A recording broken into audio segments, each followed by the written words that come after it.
The true measure of a performance marketer, in my opinion, should be based on revenue, right? Not the leads, not the clicks, not the traffic.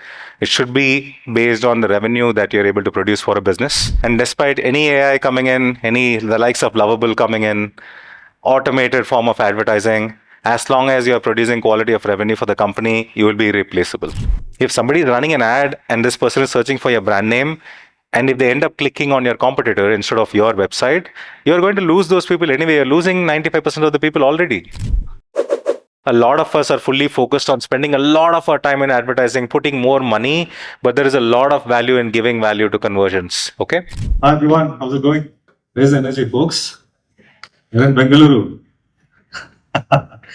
Anyway, well, thank you for making it today. And happened to meet a lot of interesting folks since morning. And I think I have something that you will be interested to learn. Quite a few of these things have been covered by Shubhro, and I do not know what to talk about this topic anymore. At the end of it, I'm not going to talk about anything advertising at all. Okay. We are going to talk about this topic called the funnel leakage, which I believe is the most costliest marketing problem. In the break, I spoke to a lot of you, and pretty much all of you had very similar concerns. Either my lead cost is going up, my ROAS is coming down, my ROA is going down, right? This is the common pressing problem, I think. And most of us, what we do, we change creative, we change the bidding strategy, we try newer channels, and still the results are same, right? I think, this topic is going to answer a lot of those queries that you have in your head.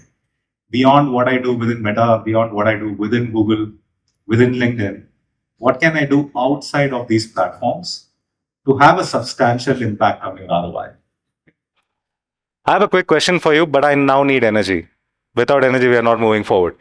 Okay? So, my dear performance marketer, how is your performance measured today? What keeps your boss happy? What makes your client happy? Revenue? Profitability, okay, strong word. What else? What keeps your manager happy? What keeps you up at night? That's it. Revenue and profitability. CPL, cost per lead, okay. What else? Scaling with low cost. Oxymoron. Okay, what else? Customer acquisition cost? Incrementality. Oh, is somebody measuring incrementality actually? Okay. LTV. Okay. Auction pressure. Okay. Audience saturation, I guess. What else? Cool. I think we all do. You've heard of all of these metrics. We are measured on different things depending upon the companies that we work for. But the true measure of a performance marketer, in my opinion, should be based on revenue, right? Not the leads, not the clicks, not the traffic. It should be based on the revenue that you're able to produce for a business, the quality of the revenue, the profitability, the stickiness of the customer, the quality of the customer, right? The moment you become responsible for all of these metrics, you will become irreplaceable. Okay, you become this core of the company, and despite any AI coming in, the likes of Lovable coming in, automated form of advertising, as long as you're producing quality of revenue for the company, you will be irreplaceable. Okay. So when you struggle with a metric like return on ad spend or customer acquisition cost, what is your instant reaction? You'll go to your dashboard. You'll probably test newer audiences. You would add more creatives. You would have variations of the creatives, right? You would try and switch off a few things, switch on a few things. If it is Google, you would go look at a keyword, pause a few things, activate a few things. You'll add new ad groups. You'll try and bid on your competitors, right? That is our usual instant reaction, right? But that's not the answer. In fact, we stand in the age of AI. Every form of advertising is going to be automated. I'm sure you would have tested something called Google PMax. Google PMax is going to be the form of digital advertising in the future. None of the manual control is going to exist. None of the control that you have over your bids, your audiences, it is going to exist. I'm not talking about 10 years later. I'm talking about right this year. Imagine opening up a Google dashboard and you only have one button that is Performance Max, and you don't have anything else. That's very likely, because what they want to do it, they want to give the power of tech to the common man, just like how ChatGPT is used by our moms and dads. Everybody talks about ChatGPT, right? So that's giving the power of tech to the common man. Similarly, the way Google thinks, I work very closely with Google research teams. They usually pick up this example of a doctor. Okay, do you have doctors in your family? So they would hate tech. Okay, they just want to save human lives. They do not want to spend time on anything else. Their analogy is even a doctor should be able to run an ad so easily without any discomfort, and that is where they're getting to. Okay, so we are coming to an answer. The biggest opportunity for performance marketing as of today, it is not at the top of the funnel. What I mean by top of the funnel is not in advertising.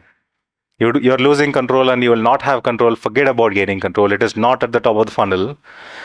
It is actually in the friction point, the journey that the user takes within your website. Okay? By the time they land on your website, the different things that they do within the website, the action that you want them to take.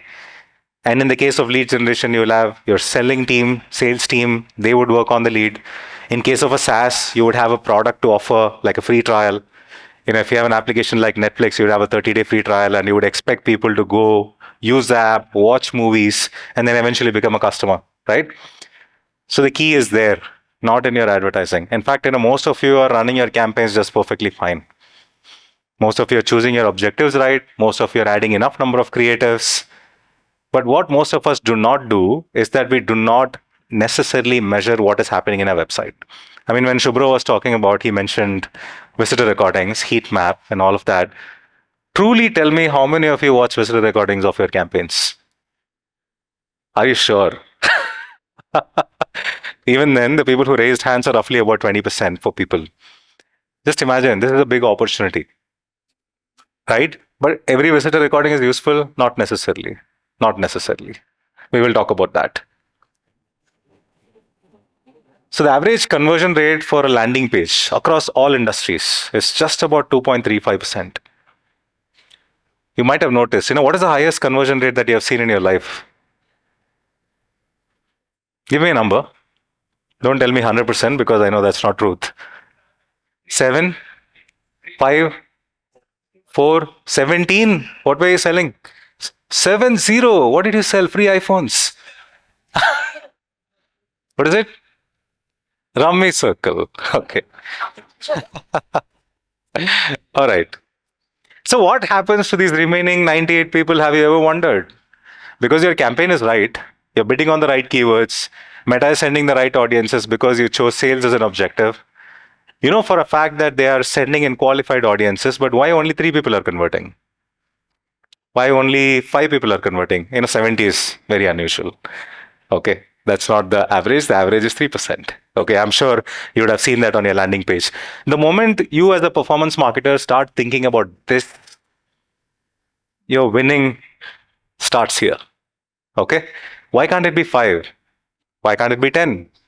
The highest conversion rate that I have seen for a genuine product, not for anything fancy, is 35%. Okay, I'm not sure if you know this brand called Zolo. You know this brand? So when Zolo started back in the day, Bangalore had a big PG market. Have you lived in a PG? It's horrible, right? You have to deal with really bad food, really bad roommates, really bad landlords, right? It was a horrible, it's not a nice experience. And then Zolo comes in and he said, I'm going to offer you a hotel-like experience for a PG-like prices. There was a huge demand. People just bought it.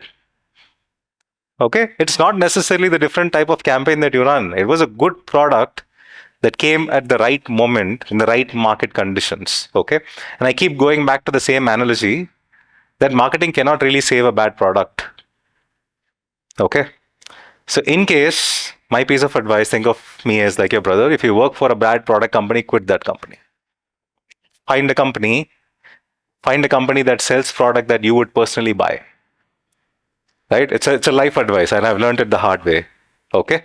And I understand it's not easy, but eventually, when you can make that move, please go join that company. You will be much more successful as a marketer because you need a market that has demand and you need a product that can actually satisfy that demand. If any of that mismatches, right, you will, irrespective of how much ever intelligent that you are in performance marketing, you will have a 1.2 ROAS. You will have a 2.3 ROAS, right? It is not going to change. Let's accept the fact. Okay.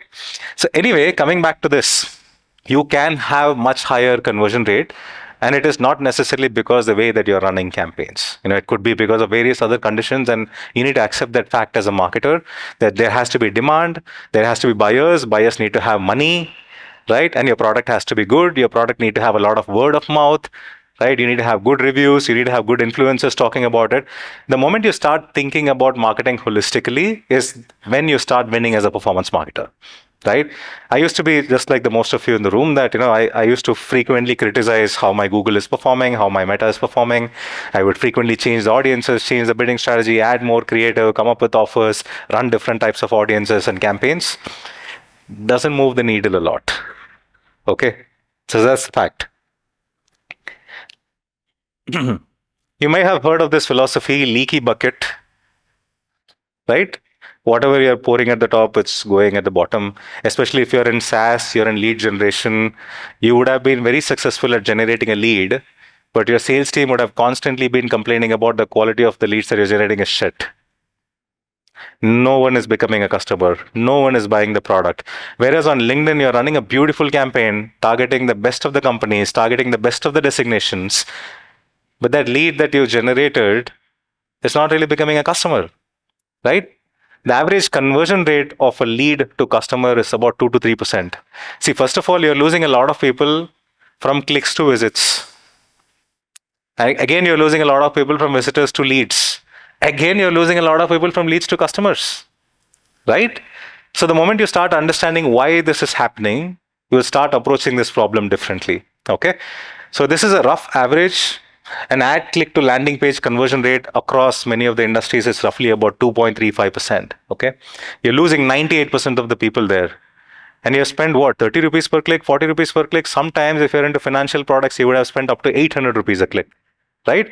If you're in the US, you're selling software, you would be spending a lot more. But what happened to these 98% of the people? Similarly, lead to customer conversion. Only about 5% people convert, and that also people who come through high intent channels like Google. What happened to the remaining 95 people? They came in, they liked what you had to offer, they filled up the form, and they vanished, right? So I've given some of the reasons, but we will dive deep into, why this is possibly happening, right? It could be because of bad targeting, bad ad, or you promised something really crazy, but your landing page did not offer that, or your landing page and ad matched, but your salesperson was not aware of what you're selling on the landing page, right? It could be abandonment, it could be page not loading, internet not working. It could be so many reasons, why this is happening. It could be because of really poor salespeople in your office, lack of training for them, not following up enough. There are literally hundreds of reasons why you're not getting ROI. It's not necessarily because of the campaign. So when you walk out of this event room today, I want you to believe that you are doing a lot of things right. But by the time you hand off, what I mean by hand off is Meta, you're running an ad, you're bringing in a visitor, and you're handing it off to the website. Beyond that, you don't have a lot of control. But when does an ROI as a metric happen? They have to explore the catalog, buy the product, make a payment, and then the ROI happens, right? So I'm going to start giving you some really tactical advice, things that I've learned the hard way, and I think you can go back home and implement it right away. Do you work with your Google rep? You have a Google account manager? Never listen to their advice. Never. In fact, try and do the opposite. Okay? In fact, they would have been constantly pushing you. If there are any Google employees, I don't give a damn. All right? Brand search campaigns, they would have been asking you to push more money on your brand because your competition is bidding on your brand name. That's the most useless piece of advice, right? And the moment you start putting more money on brand, your cost of click will automatically go up. Have you observed that? And it'll keep on going up and up. and your Google rep will come and tell you your demand is increasing, more people are bidding on your brand name, and hence you have to pay more to protect your own brand click. The hard truth is, if somebody is actually searching for your brand name on Google, they're already sold. They have done their research, they've made all the comparisons, and they are now searching for the brand name. Okay? That person, even if you're not running an ad, they're likely to find your website and convert organically. Okay? To an extent, last year, not last year actually, almost about 30% of my budget, and I spent north of $1 million a month. 30% of our budget was going into protecting my brand. And I just took this gut call one day, I am not going to spend this, let's see what happens. Nothing happened. In fact, the leads that show up organically, that went up automatically. So you might think that, Deepan, but competitors run ads and people can get distracted because of those ads. So you're going to lose them anyway.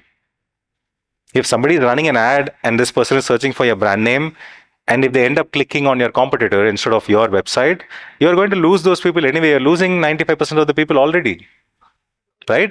So go back and shut down your brand search campaigns. Or let's say if you're spending about ₹1,00,000 in your brand campaign, reduce that to 10,000. You'll not see any impact unless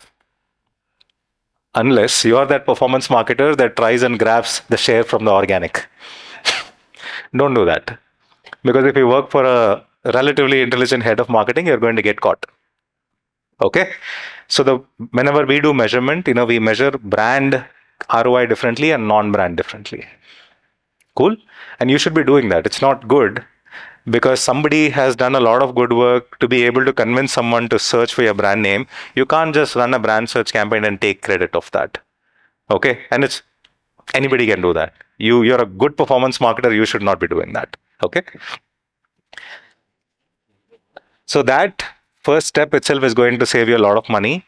And whenever you save money, you can put that money in other campaigns and you can get more leads. The ROI is going to improve. It's a simple tactic, but it is going to have a direct impact on your ROI. Okay? A dollar saved is a dollar earned. This is again another mindset change that we need to have as performance marketers. It's not always about earning a new dollar. When you save a dollar, it's literally you're earning that dollar. Okay? So there are a lot of your existing campaigns that gets clicked by your existing customers, your vendors, your partners, your employees, right? And a lot of fraud people, your competitors, they search for your brand name and click on your ad, right? Job seekers, have you ever thought about all of them? How much leakage it is leading to? Because we know it is a Google ad. Normal people who are not exposed to Google advertising, they don't know if it is a Google ad. They don't know that you will end up paying the cost for a job seeker clicking on it and applying for a job, right? So there are things that you can control, there are things that you cannot control. For example, let's say for my company, we have an India office, but we serve the US market, right? And I have taken the call that I am not going to run any ads in India. Even there are potentially I can get customers, but I'm going to get a lot of job seekers clicking on the ad. So instead of me losing my money, I'm okay losing that revenue that can potentially come from India, right? Or you could consider using a tool like Lunio. There are quite a few fraud prevention tools out there. There is ClickSees, Lunio, and all of that. This has been my most favorite platforms. What they help you do is they help you identify campaigns that is leading to a lot of leakage, right?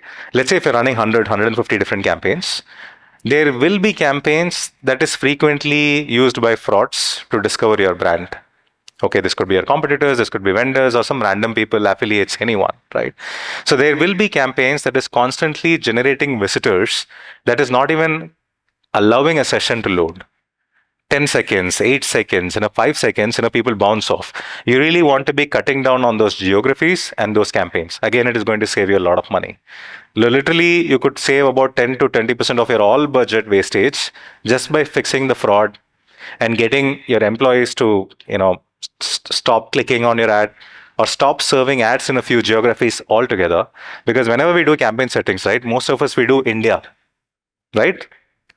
How many of you go nuance saying that, I want to exclude, let's say, Noida. I want to exclude, let's say, a certain place from Uttar Pradesh. We don't do that often. right? But if you actually go into that granular level, identifying cities that has never produced conversions, you can exclude them.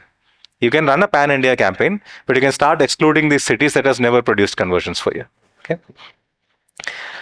This is actually critical. Again, learned it the hard way. Doing more is not going to help you achieve more. Exclusion is more important than inclusion. Okay.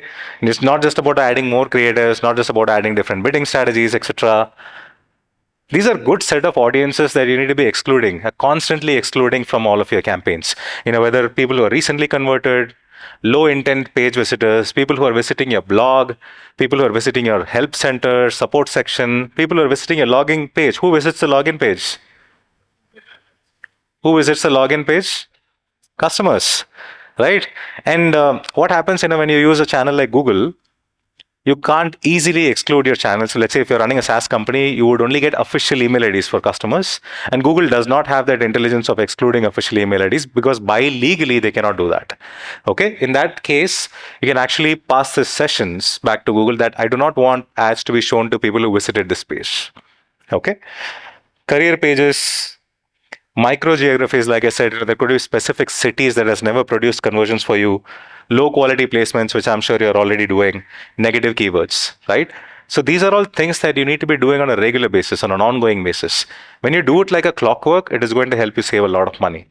So always think about it. It's not about doing more. It's about doing less, but more high quality. A criminally underrated reason for your conversions to drop is page speed. I don't know how often we check page speed. Okay. Sometimes we run it through the Google page speed insights and we get a score, right? 96, 85, and you feel okay about it. No, that's not how a visitor looks at it. For a visitor, a page needs to load like this, right? If it is taking anything longer than 2 or 3 seconds, you're going to be losing a lot of revenue. In fact, we were talking about the 98% leakage, right? A good portion of that leakage is because of your page speed, right? So please take care of that. And again, measure it differently for desktop and mobile. Try and load it from different devices. It's extremely important. Even when it's very common. All of us know this, but we don't often check this, right? It's criminally underrated. Almost about 53% of the visitors from mobile, they by default abandon your page. Okay. How often do you? I'm sure you test your landing pages to see how it looks. Have you tested it on mobile? Do you do that, all of you? So in case if you're not doing it, please do it. Please try and fill the form yourself. See how difficult is it to fill a form on a mobile landing page, right? So in that case, should you even be having a long form on a mobile landing page, right? Unless you feel the friction yourself, you can never assume anything about the prospects on the other side. If you, as a technologically savvy marketer, if you are struggling to fill a form, how do you expect a normal human being to come and fill that form? Okay. So we just spoke about desktop versus mobile, and please do that yourself. Don't just rely on a tool like Google Page Speed Insights that is giving you a good score. Experience it yourself, and do it for every landing page. Asking for a phone number can lead to another 37% abandonment rate, right? So there is an easier way to do it. You can still ask for a phone number, but you can keep it non-mandatory, right? But in case of B2C lead gen, like a real estate, insurance, phone number becomes critical. That you won't be able to do much about it because your entire selling process depends on the call going back to the prospect, right? In all the other cases, let's say if you're a B2B company like my company, you don't need to ask for a phone number, right? There are a lot of enrichment platforms that we use. I'm sure you've heard of platforms like ZoomInfo, Apollo, Clay, and all of these tools. They can actually enrich the details. And as soon as I have an email ID as an input, details like company, revenue information, phone number of that person can be automatically enriched using this platform. And it's largely applicable for B2B. I don't think you have a similar tool for B2C. Form analysis depth, I think this is critical. Many of you would probably be seeing it for the first time, right? Many of us, what we do, we measure the visitors. Let's say, assume a landing page, very simple landing page, and it has a form, right? We would measure number of clicks that has happened, number of people who visited, and the number of people who filled the form, right? There are a lot of nuances that are in between. This is where I would probably have a difference of opinion with Shubhru, but that's okay, I think. Marketers are meant to have conflicting thoughts. He said, don't over segment. I would say you do have to. right? In some cases, especially if you're really critically looking at improving your conversion rate, right? The number of people who attempted to fill the form, the time people spent on the form, the number of fields who got completed, and which field made somebody abandon it, device specific abandonment rate, and I'm sure you wouldn't have checked this. Desktop abandonment rate versus mobile abandonment rate for a specific form, geo specific abandonment rates, for example, somebody who's coming from Bangalore, somebody who's coming from Delhi, somebody who's coming from US.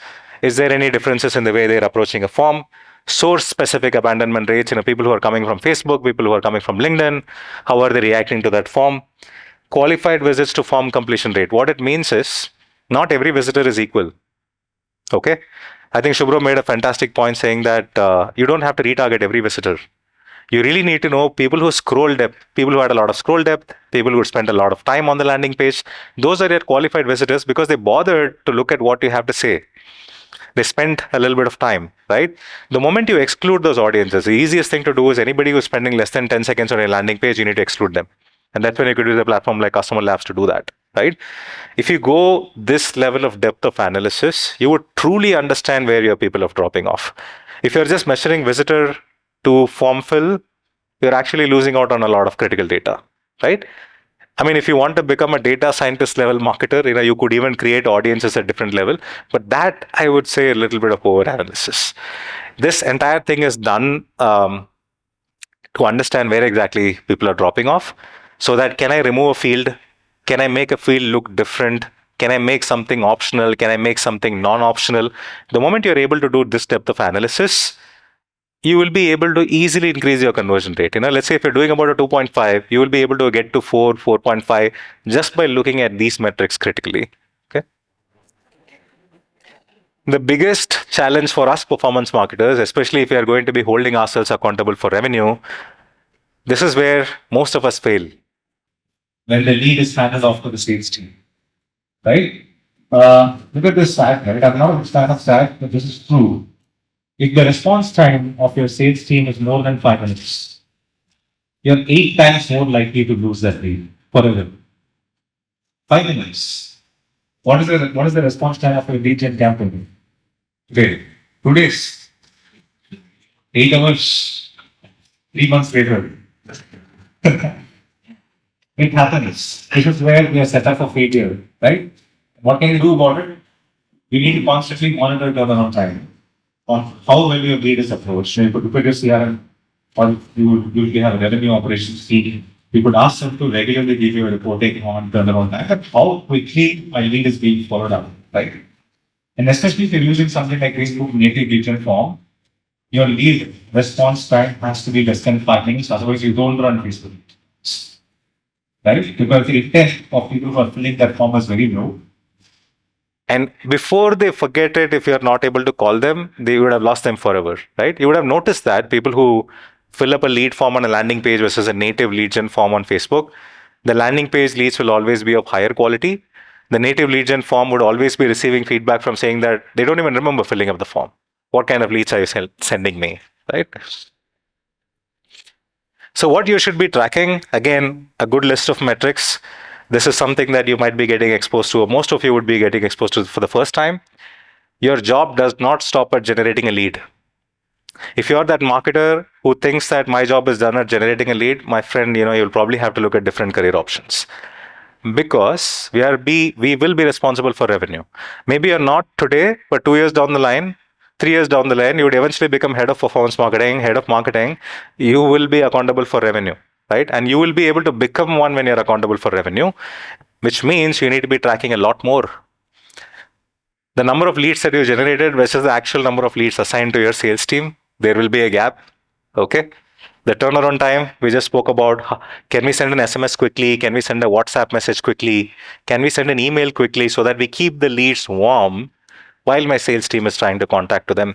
The number of people who picked up the phone call, the number of people your sales team has called as a really good lead, the call duration, how much did they speak to? For example, sometimes the call would get picked up, but the moment you say, I'm calling from X insurance company, people will disconnect. Right? So if you're measuring just successful connects, it will still lead to a wrong analysis. But if you measure connects and call duration, it will lead to a better analysis. unqualification rate, MQL to SQL percentages, average sales cycle length, lead source ROI, Google source ROI, Facebook source ROI. You would be able to get most of this data on your CRM, right? But you should do custom reporting because these are not offered by default, and different companies have different selling processes. But let's say if you really want to protect yourself, for the type of campaigns that you're running and protect your ROI as a metric, you need to be constantly looking at this dashboard and alert your, whether it's a client or whether it is your boss. You need to tell them, hey, some of it is going wrong as part of the funnel, and hence our ROI is suffering, and it is not necessarily because of my campaign. Okay. Negative audience thinking, I think this is most critical. We already spoke about it. Exclusion is more than inclusions, and we have covered quite a bit of it already. Okay. So every time you set up any campaign, be it a LinkedIn campaign, Facebook campaign, apart from you setting up the targeting, you need to ensure that campaign has exclusion. There cannot be any campaign that is not having exclusion criteria. So in case if you have an execution team or if you're a person who's executing things yourself, make it as part of your checklist. Without exclusion, a campaign cannot go live. Okay. Micro intent retargeting, I think this is where a good CDP platform or Vishnu and the team can be really helpful. Not every visitor is a good visitor, trust me. Even despite the quality of targeting you have, despite the quality of creatives that you have, you will end up attracting a lot of irrelevant visitors. It doesn't matter where you're running the campaign. Okay. In that case, I'm sure a lot of you spend a lot of money on retargeting across multiple channels. The retargeting campaign can be a lot more efficient than you're running. For example, we could just be retargeting everyone. That is a waste of money. Right? Instead, you could look at a lot of micro events, right? For example, people who scrolled to the bottom of the page, scroll depth, watching a product demo video, not any other random video, not an information video, somebody who actually watched the demo video of a product that I had in my library, downloading a piece of content like a case study or a webinar, right? Nobody would randomly go download a case study on my website. It could be a potential customer, and hence they're looking at case study. High frequency visitors, people who are visiting your website frequently. And B2B, you have different tech, which can help you understand if you have more than 2 visitors from the same company. Right? Why would 3 or 4 people from a company would visit your website? Because they're actively evaluating different solutions, right? So there are different ways you can create multiple audience segments for your retargeting campaign, and each of these audience have its own campaign, and each of it can have its own messaging. Right? Instead of a blanket one size fits all remarketing, and we're expecting people, hey, we are missing you, come back to my cart, come back and book my demo. That's when most of the remarketing campaigns fail. So the next one is fingerprinting. Again, this is where you could use a good CDP platform or a platform like 1PD Ops, right? Wherein you can create combinations of different audiences. I think Shubhra also touched upon this a little bit, which is, for example, is everyone visiting a pricing page is a relevant audience for me? That's what you would think, right? Why would somebody be interested in my pricing page if they're not interested in buying? There are a lot of curious souls in this world. They want to know how much it costs. I'm sure we have done that a lot of times. But let's say if somebody has visited the pricing page and requesting a demo page, that becomes a lot more valuable audience, right? So you could actually combine 2 or 3 different parameters of audience behavior, create an audience and run a campaign against them. Right? So this is another way where you can actually save a lot of money on your retargeting campaigns, and $1 saved is $1 earned. Okay. So my favorite one is probably this. The last one. It's a super low hanging opportunity. People who came all the way till that lead generation page, a demo page, which is a high intent page, and then abandoned. Right? So there's some reason they abandoned it. Either it's because of the form issues, or they filled up the form, or they did not get the right slot that they were looking for. It could be because of any reason, but this person has already reached there, right? So this becomes a super low-hanging opportunity. And what can you do if you're working for a SaaS company? How many of you are from SaaS? I've been talking about some SaaS. Okay, decent enough. So you'll be able to relate to what I'm saying. You could actually set up a Slack channel and automate these signals. So anybody who is reaching all the way till a form, they input their email ID, but they did not book a slot. You could actually set up a Slack channel where you're alerted X email ID visited the demo page and they abandoned without booking a slot. And I will have my sales team reach out to them immediately within 5-10 minutes. Hey, if that slot is not working, can I give you a different slot, and get them back into the funnel? Okay. Offline conversion uploads. I know we've been talking about it since a while. I spoke about this in Delhi as well, the same event, but a lot of people are not doing it yet. You still rely on your browser pixel for conversion tracking. Many of us haven't done server-side tracking yet, and forget about offline conversion uploads, right? This becomes extremely, extremely critical, especially at the time we are losing visibility of cookies all the time, and by next year, anything that you know in the form of cookie will be gone, right? And unless you're getting into the practice of regularly uploading your offline conversion, either in the form of your CRM integration back to your Google Ads, or you're manually uploading it, or you've managed to use a Zapier platform, where you're collecting details in an Excel sheet and putting it back to your platform in any way, you need to ensure that you're constantly uploading your offline conversion signals back to your advertising engine, right? So this is a very little experiment that we can do. I'm sure, whenever keep clicking on ads and seeing landing pages, right? That's part of our life. Even now, I see really long ass landing pages with long ass forms, right? Which is a big form wherein we ask for 4, 5, 6 different details. This is a recipe for disaster. In case if you're not using something called progressive forms, please do that. The way progressive form works is you ask for a simple field, get people to fill that simple field, and as they fill, the form keeps on expanding, right? Very simple experiment that we ran on my Just Call website, and we had a 12% uplift. It's the same form, same details. It is just, we asked, the format of that form was slightly different, and we were able to show an uplift with that. And it is also it's criminal to have only a form on a landing page and expect people to fill that form. Okay? I don't know how many of you have done that. Do you like filling up forms? It's so unfair of you to be expecting a normal human being to do that, right? When we ourselves hate filling up the form, right? So what can you do? You can do a few things slightly differently. You could use a phone number. You could use a chat widget, right? And these days you have AI for everything. Right? For example, the phone number that I have on my website, an AI SDR picks up the call. We don't have humans. Similarly, the chats are handled by AI. So you don't even have a reason anymore. Your company doesn't have a reason anymore that I don't want to invest in people so that you can improve the conversion rate on your landing page. You bloody well change your campaign strategy, right? You don't want to be working for such companies, right? Give a lot of options to people so that people who prefer talking to you, they will prefer doing a phone call. People who want to chat, they will chat. People who want to fill up the form, they'll fill up the form, right? Just having a form on the website is a recipe for disaster. Okay. Capture the lead at any cost.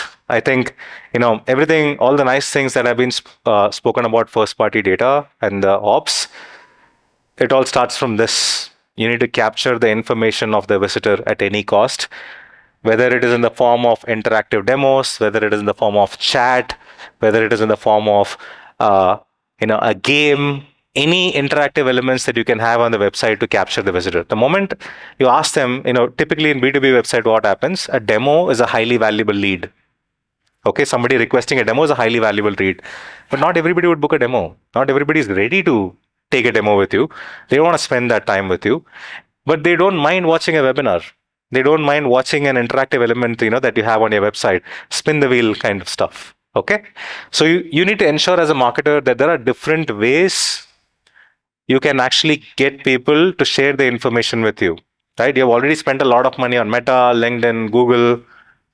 You need to ensure that at any cost you are capturing that info, because only after that your 1P begins. Okay. With that, I think we have finally come to the conclusion. Your job does not stop at generating a lead.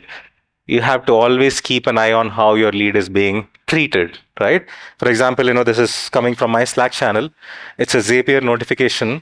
Whenever my seller is not able to get in touch with a lead within 5 minutes, I get notified. Whenever they unqualify a lead, I get notified. I get the source of the lead. I get the reason behind the lead. We look at every lead like a hawk. Right? This is the only way where you can get your sales team on track, because eventually you are dependent on them to be able to convert that lead into a customer, and you are responsible for ROI as a metric. Okay. Final conclusion, you need to give equal weightage to conversion and acquisition in terms of budgets and resources. A lot of us are fully focused on spending a lot of our time in advertising, putting more money, but there is a lot of value in giving value to conversions. Okay.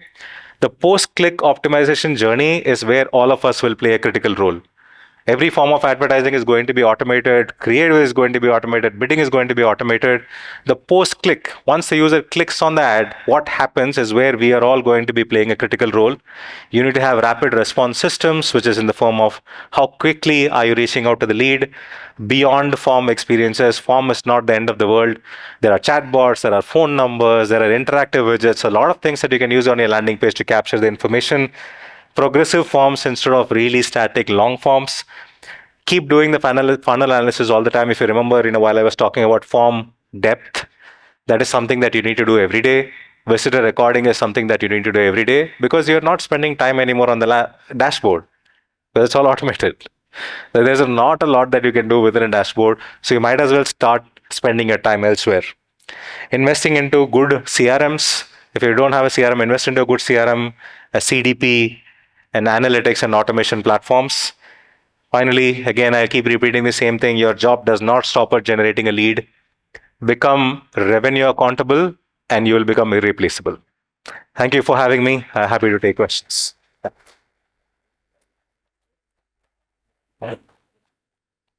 Questions? Yeah. Hi, Deepan. Again, Akash here. And so sorry for all of them. I'm asking a lot of questions. But just one question.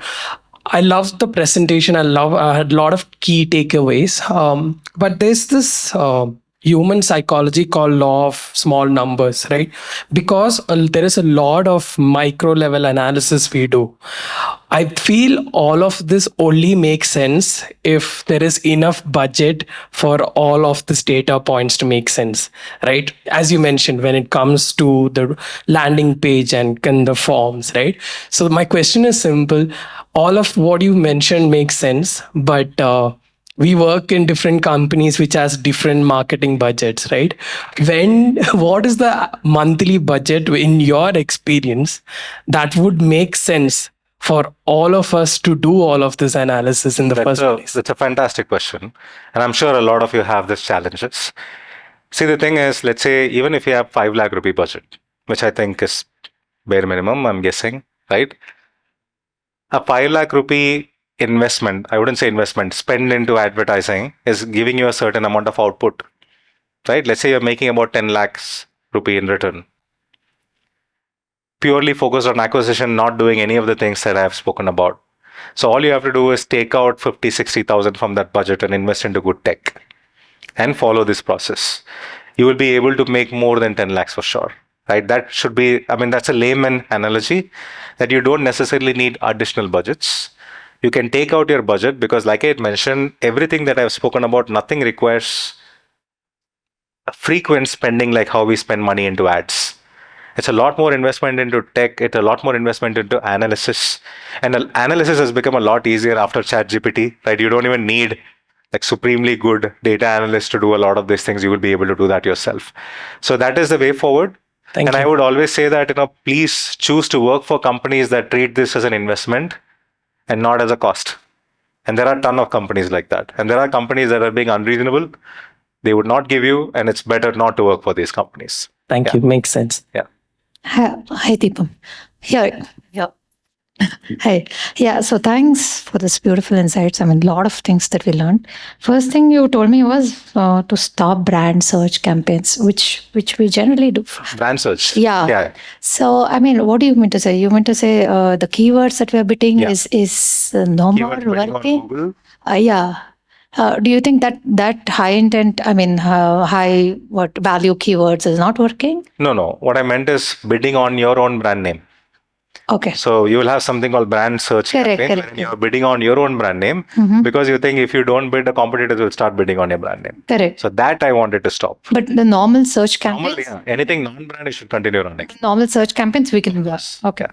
Second thing is you told me about the loading speed. That's the Google page speed that we, see, right? Yeah. And at times we don't get to see, our own clients' website, we don't go and check at times, right? So is there any tool or something any precise tool?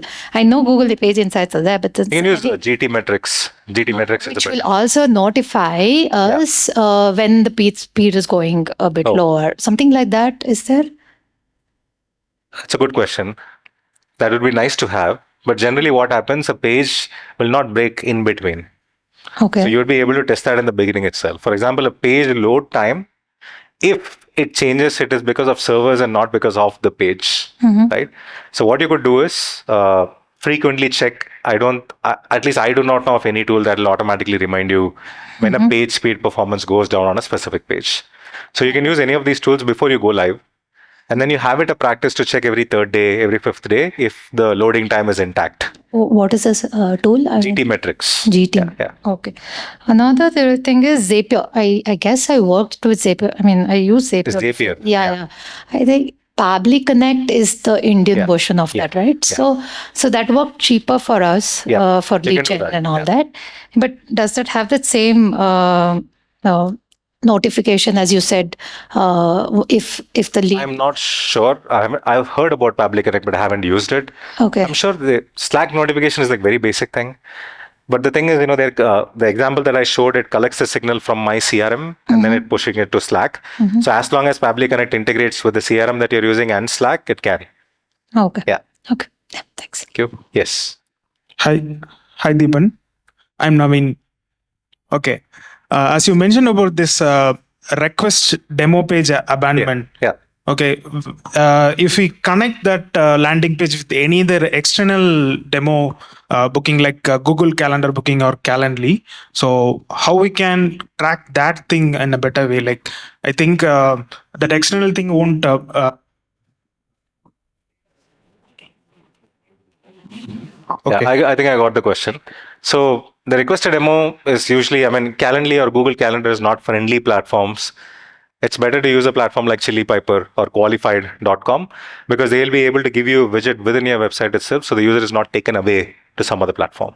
So when there is a widget within your website and at the end of completion of the website, you would be able to redirect them to a URL within your website itself. A thank you for submitting a form or something like that. And that can be counted as a conversion action.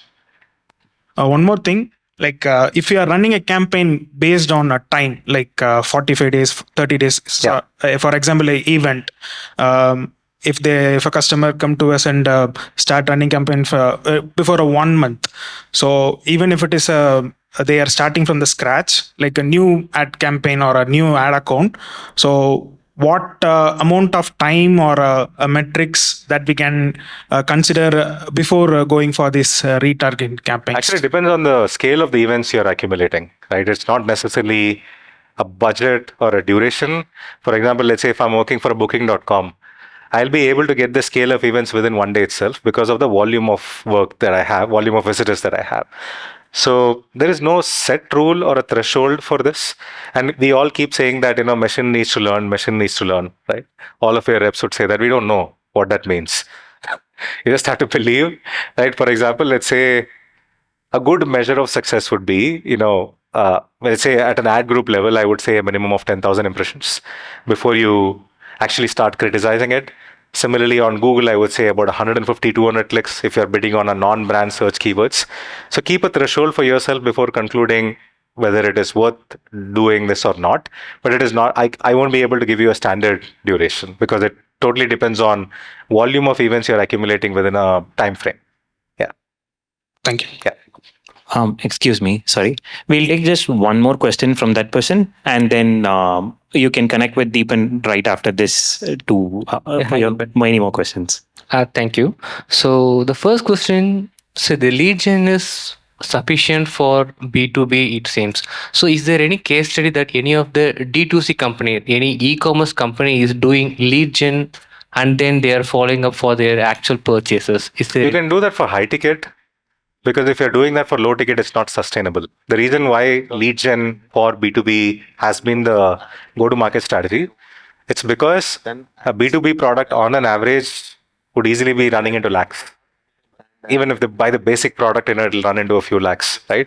So you'll be able to put a few human to be able to explain and convince people and even then justify the ROI. In e-com, most of your products will be 500, 700, 2,000 rupees, right? In that case, lead gen and then involving a human doesn't become sustainable or profitable for you. So if you're selling a high ticket e-com, you still can. A lot of luxury products, watches, if you're going to, I forgot the showroom name. That's very popular in Bangalore with the watch showroom. I forgot the name. Anyway, what they do is, they do have an e-com website, but for anything high ticket watches, they have a lead form.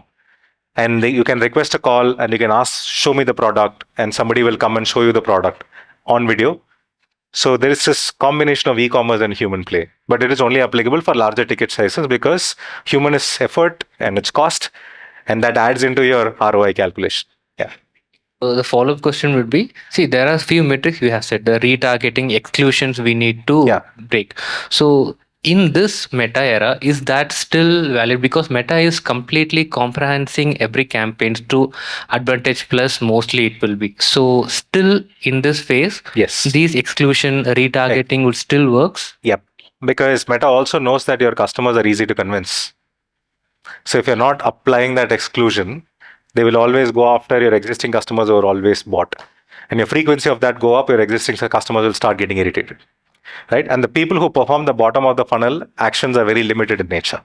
So exclusion, irrespective of PMax to an extent, Google PMax we're talking about, it did not have exclusion. You would not be able to do it. Just so that Google can show you that PMax can actually produce a lot of ROI. They had set up an ad unit in such a way there was no exclusion at all. And what they started doing, they started showing up on your brand name. Obviously, if you're showing up for your brand name, the ROI of that campaign would be really high. So, and then, they, because of a lot of requests from a lot of advertisers, they started doing exclusions. So think of it this way, the advertisers does not have your best interest in their mind. They want to make as much money as possible from you in the shortest time. So exclusions will be the criteria. Yeah, you have to keep doing that. Yes. Hey, hi Deepan, Sharad here. This is something related to the brand campaigns which you told to reduce the spends. But current in the AI world, now in the ads, in the Chrome, we have AI mode, AI overview, then ads, then the organic ads, right? Suppose now the brand ads are not coming on top 3 or top 4. If you build that trust and they're not seeing your ad after scrolling sometime, don't you think you will lose the audience which you've already gained? See, we end of the day have to bring in motivated users into our funnel. If somebody is going to get distracted because of an AI overview or a competitor ad, it was not a right customer in first place. So that's why I keep telling, not all the leads, not all the visitors, not all the customers are good. If somebody is just going to get distracted because an AI overview popped up in front of them, that person is going to be distracted in the sales process anyway. These are the leads that won't pick up your phone call after some time, right? So this is where brand play, it's a big deal. The stuff that you do outside of Google ads and Facebook ads, so what is that you're doing to build your brand? And it's not so easy like running a campaign or getting an influencer to talk about it. A lot of that is driven by word of mouth, a referral, your existing customer experiences. All of that feeds into people searching for that brand name.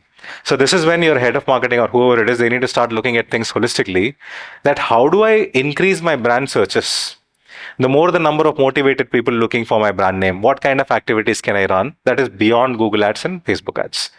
So long answer short, if somebody is going to get distracted, they are going to get distracted.